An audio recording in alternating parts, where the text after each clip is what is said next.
महिलांच्या सशक्तीकरणाच्या प्रक्रियेत केवळ आर्थिक स्वावलंबनच नव्हे तर संस्कृती आणि नैतिक मूल्यांचे संवर्धनही महत्त्वाचे आहे। आजच्या धकाधकीच्या जीवनशैलीत व्यवसाय किंवा नोकरी करताना महिलांनी केवळ पैसा कमवण्यावर लक्ष केंद्रित न करता मुलांवर चांगले संस्कार देखील कसे करता येतील याकडे लक्ष द्यायला पाहिजे, अशी भावना ज्येष्ठ उद्योजिका आणि सामाजिक कार्यकर्त्या शोभा धारीवाल यांनी व्यक्त केल्या। मानाचा चौथा गणपती श्री तुळशीबाग सार्वजनिक गणेशोत्सव मंडळाच्या वतीनं मंडळाच्या शतकोत्तर रौप्य महोत्सवी वर्षानिमित्त महिला उद्योजकांचा सन्मान सोहळ्याचे आयोजन करण्यात आले होते।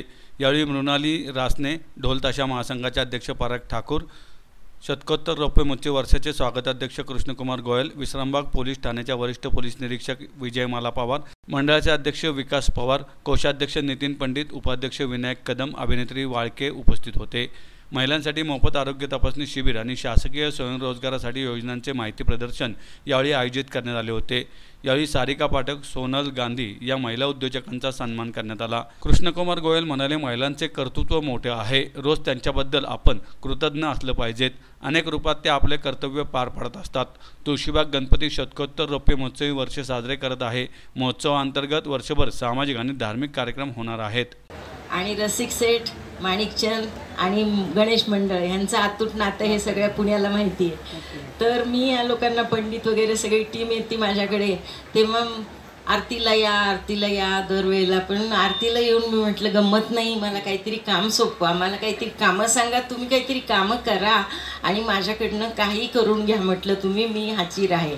तर आज मला खूप आनंद होतो की ह्यांनी कुठली ना कुठली ॲक्टिव्हिटी सुरू केलेली आता, की त्याच्यापासून यातनं मोठा कुठला तरी नक्की उपक्रम चालू होईल। तर मी सगळ्या महिलांचं तर आधी अभिनंदन करते आणि खरोखर आपल्या महिलांमध्ये जी शक्ती आहे ना, ती खरोखर म्हणजे आपण काउंटच नाही करू शकणार, इतकी शक्ती खरोखर असती। तर मी आता जे बोलणार ना ते माझ्या स्वतःच्या अनुभवाचं बोलणार, जगाचे उदाहरण देऊन मी सांगणार नाही। तर मी शिरूरसारख्या छोट्या गावातून आलेली आणि मी काय करू शकते हे माझ्या आनंदाने मी खूप काही केलेलं कामं, ह्यांच्याबरोबर मला खूप चांगली संधी मिळाली आयुष्यात। पण आणि तुम्ही सुद्धा प्रयत्न करताय, सगळेजण व्यवसाय करायचा प्रयत्न करताय, पण मला एक तुम्हाला त्याच्यावर एवढं सांगायचं आहे, सगळ्यांना सांगायचं, म्हणजे इव्हन मी सुद्धा त्यात आले, की आपण महिलांनी आत्ताचा जो फक्त आपण मोठं व्हायचं, पैसा कमवायचा हे धोरण नाही ठेवायचं।